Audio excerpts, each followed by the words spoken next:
આમ તો જો કે ભારતીય જનતા પાર્ટીએ મતદાર યાદી ઝુંબેશની શરૂઆત કરી હતી એમણે, ભાજપે.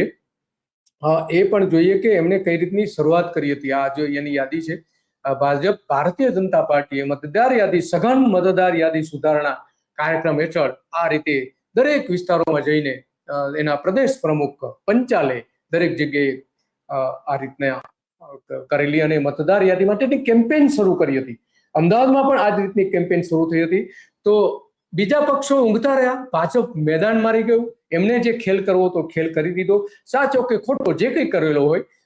તો આ યાદી આપણે જોઈ શકીએ છીએ કે એના જે પ્રદેશ પ્રમુખ છે એક એક વિસ્તારોમાં ગયા અને ત્યાં દરેક કાર્યકરો, ભારતીય જનતા પાર્ટીના કાર્યકરોને એને સૂચના આપી કે નવી મતદાર યાદી સુધારણા કરવામાં આપણે શું કરવાનું છે.